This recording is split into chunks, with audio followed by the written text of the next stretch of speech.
and saved so many lives. Theirs was truly a sacrifice, and we honor them for all that they did in that terrible day and that most terrible tragedy.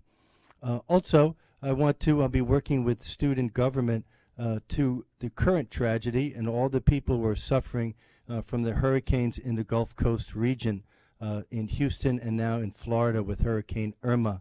There is so much of our people who have been displaced and are hurting. The Archdiocese of New York, through Catholic Charities, is taking up a collection in all of our parishes, and I'd like us to chip in and be part of that as well. So stay tuned for that and listen for what we're going to do to help with relief for all those who are suffering in the Gulf Coast region from the hurricanes and the recent tragedies over the past 2 weeks. Also, just on a more upbeat note, we're going to have next Thursday our annual golf outing. There are still many spots open. Those of you who have not yet been part of it, please see Mr. Fred Compton in Advancement and try to make this one of our biggest and best ever. And then a final note to our freshmen. This Sunday is our freshman communion breakfast. So we will have Mass in the auditorium, followed by breakfast in the Lakeview room immediately afterwards. It's a great way for all of the class of 2021, for the families and parents to meet all of us and for us to meet you and to begin our year together with faith. God bless you and have a great week.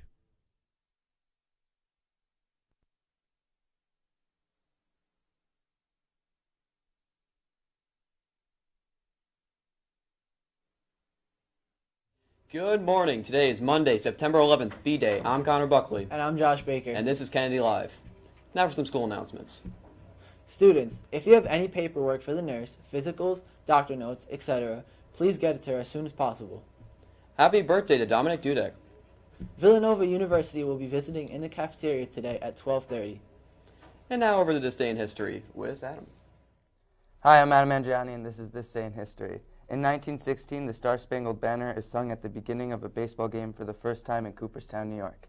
In 2001, in an unprecedented, highly coordinated attack, terrorists hijacked 4 USA passenger airliners flying into the World Trade Center in New York and 1 into the Pentagon, killing thousands. The 4 airliners headed towards Washington, likely to strike the White House or the Capitol. It crashed just over 100 miles away in Pennsylvania, after passengers stormed the cockpit and overtook the hijackers. And in 2012, U.S. consulate in Benghazi, Libya, is attacked and burned down. 4 Americans are killed, including the U.S. Ambassador J. Christopher Stevens. That is all for This Day in History. Now back over to the anchors. In world and local news, a massive but weakened Hurricane Irma zeroed in on the Tampa Bay region early Monday after hammering much of Florida with roof-ripping winds, gushing floodwaters, and widespread power outages.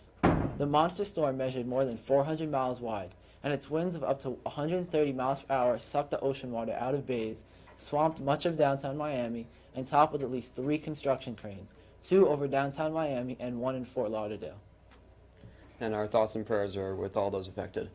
While the U.S. contends with the destruction caused by 2 ferocious hurricanes in 3 weeks, Americans also are marking the anniversary of one of the nation's most scarring days. Thousands of 9/11's victims' relatives, survivors, rescuers, and others are expected to gather Monday at the World Trade Center to remember the deadliest terror attack on American soil. 16 years later, the quiet rhythms of commemoration have become customs. A recitation of all the names of the dead, moments of silence and tolling bells, and 2 powerful light beams that shine through the night. A plan to build a road over a massive landslide that closed the world-famous scenic California coastal highway, leading to Big Sur, will cost about $40 million, state officials said. The Department of Transportation announced Friday that Highway 1 could reopen by late summer next year, but the timeline for rebuilding will depend on this winter's weather. A quarter mile of the picturesque highway was buried in May when more than 1 million tons of rock and earth slipped down a slope saturated by winter storms. And now over to sports with Gibby. Good morning, Kennedy Catholic. I'm Gibby with your sports. In the NFL, the Cowboys beat the Giants 19-3. Prescott threw for 268 yards and a touchdown. The Steelers beat the Browns 21-18. Le'Veon Bell may well has not shown up with only 32 yards, so sorry if you took him first round on fantasy. Varsity volleyball game tomorrow home against Dominican Academy at 4:30. The girls varsity soccer won their games with 10 seconds left in the final half. The girls JV soccer won their game 7-0. Emily Ruggiero had 2 goals and was the leading scorer in that game.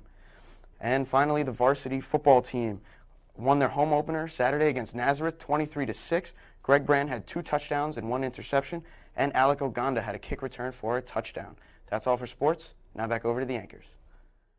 Well, I'm Josh Baker. And I'm Connor Buckley. And this has been Kennedy Live. Have a great day.